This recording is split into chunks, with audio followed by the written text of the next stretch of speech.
નમસ્કાર દર્શક મિત્રો, રોયલ નઝરી ચેનલમાં આપનું હાર્દિક સ્વાગત છે. મિત્રો, તમને ખબર છે કે આપણી એક મુહિમ ચાલે છે, ખોઈ હુઈ પ્રતિભા કી ખોજ. તો તેના ભાગરૂપે એપિસોડ નંબર 3માં આજે હું તમને એવા કલાકારની મુલાકાત કરાવું છું કે જેના તમને ઘણા મને મેસેજ કરેલા છે. એ કલાકાર છે પંચમહાલ જિલ્લાના દેવગઢ બારિયાની સરોજબેન બારિયા. તો ચાલો આપણે મિત્રો ટાઈમ ના બગાડતા તેમને સીધા એમના ફિલ્મના લોકેશન શૂટિંગ પર જ મળીએ. ચાલો મિત્રો. કેમ છો સરોજબેન? બસ મજામાં. મિત્રો, આ છે સરોજ બારિયા, જેઓ દેવગઢ બારિયાના રહેવાસી છે અને ઘણા ટાઈમથી ફિલ્મી લાઇનમાં સક્રિય છે. તો આપણે તેમનો સામાન્યથી સામાન્ય પ્રશ્ન પૂછીએ. સરોજબેન, તમને આ ફિલ્ડમાં આવવાનું કારણ શું? કારણ એટલે કે મને પહેલેથી જ આ લાઈનમાં બહુ જ શોખ હતો. બરાબર છે. હું 10મા ધોરણમાં ત્યારે ભણતી હતી. પછી મને એવું થયું કે ચલો ભાઈ, મારે આમાં જવું જ છે. બરોબર છે. એટલે મને પહેલો ચાન્સ તો મને મહેશ પંડ્યાએ આપ્યો. પછી ત્યારથી મારી ચાલુ જ થઈ ગઈ. મિત્રો, મહેશભાઈ પંડ્યા તેમને પ્રથમ વખત ચાન્સ આપેલો અને આ કલાકાર પોતાની મહેનતથી અને પોતાની જાત મહેનતથી આ સ્ટેજ સુધી પહોંચેલા છે.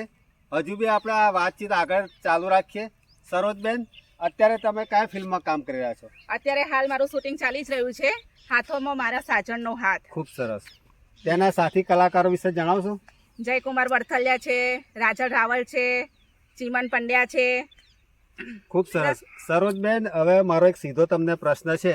બોલો. કે તમે અત્યાર સુધી કેટલા આલ્બમમાં અને કેટલી ફિલ્મોમાં કામ કર્યું છે? 200 જેટલા તો મેં આલ્બમ જ કર્યા છે. ખૂબ સરસ. 200 આલ્બમ કર્યા છે. હા, અને ફિલ્મ પણ મેં બહુ જ કરી છે. પણ હવે જે મને યાદ છે હું તમને મારા દર્શક મિત્રોને એ આલ્બમના અને ફિલ્મોના નામ જણાવો. હવે ચલો ને હું ફિલ્મના નામ તો કહી દઉં. એક તો છે ભક્તિ કરું ભેડા રેજો દશામાં. સરસ. બરાબર છે. તું બની રાત હું બન્યો દિવસ. બરાબર. બધી કેટલી મારી ફિલ્મો બહુ છે. જોજે રે ગોરલ મારી પ્રીતડી ના ભૂલાય. બધી બહુ ફિલ્મો છે. દર્શક મિત્રો, જો અત્યારે ફિલ્મ લાઇનમાં કેવું ચાલે છે કે જે બી કલાકાર ફેમસ થઈ જાય એ નાના સામાન્ય કલાકારને પૂછતો નથી. તો આપણે આ વાતની ચર્ચા કરીએ સરોજબેન બારિયા સાથે. સરોજબેન, આ વિશે તમે શું કહેશો? હું એ જ કહેવા માંગુ છું કે જો આ મોટા કલાકાર હોય છે, એમને કોઈ એવું હોતું નથી કે જો આગળ ગયો, આમ કર્યું, તેમ કર્યું.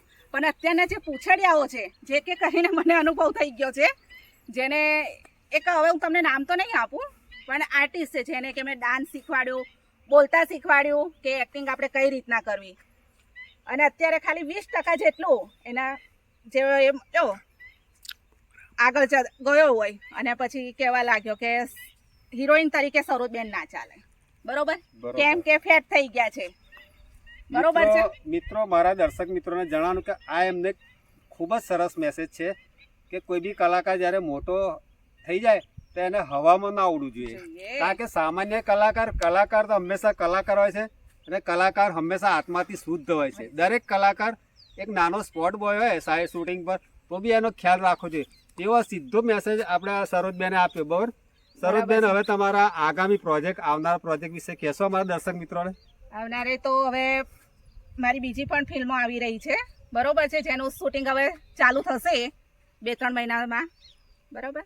અત્યારે મિત્રો તમે તેમને ઇન્સ્ટાગ્રામની રીલ્સમાં જુઓ છો, તો સરોજબેન ઇન્સ્ટાગ્રામનું પ્લેટફોર્મ પસંદ કરવાનું મુખ્ય કારણ શું અને કોના થ્રુ તમે કામ કરો છો?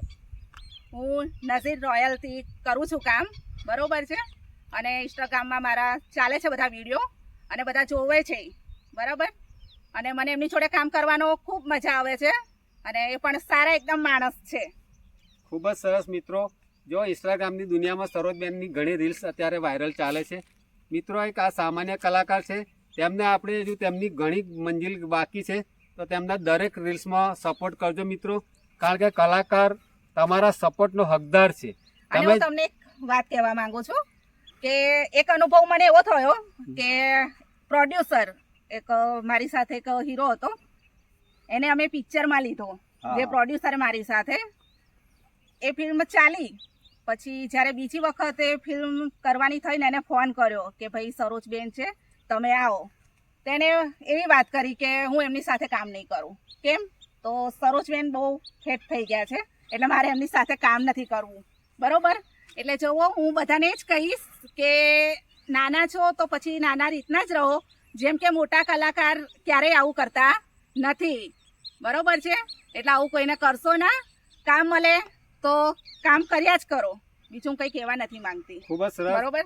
કારણ કે ફિલ્મી લાઈનમાં કોઈ બી કામ નાનું નથી હોતું.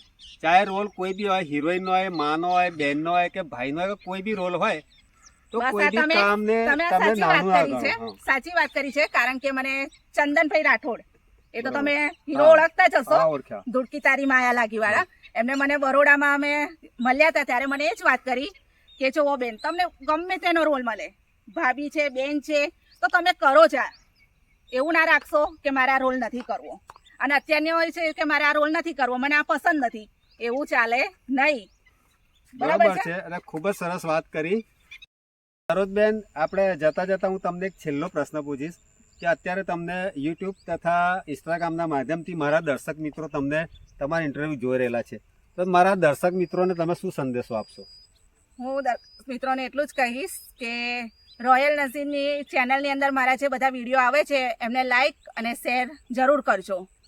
ખૂબ જ સરસ. દર્શક મિત્રો, અત્યારે આપણી સાથે હતા સરોજબેન બારિયા, જેઓ તેમના ખૂબ જ શૂટિંગ વ્યસ્ત શિડ્યુલમાંથી ટાઈમ લઈને પણ તમારા દર્શકોની લાગણીને માન આપીને તમારા મેસેજ તમે અત્યાર સુધી કરતા હતા કે સરોજબેન બારિયાનો ઇન્ટરવ્યૂ મૂકો, સરોજબેન બારિયાનો ઇન્ટરવ્યૂ મૂકો, તો તમારા લાગણીને માન આપીને સરોજબેને તેમનો ટાઈમ આપણા ઇન્ટરવ્યૂ માટે, ચેનલ માટે ફાળવ્યો છે. તમામ ચેનલની ટેકનિશિયન ટીમ તરફથી તેમના અમે ખૂબ ખૂબ આભારીએ છીએ. નમસ્કાર.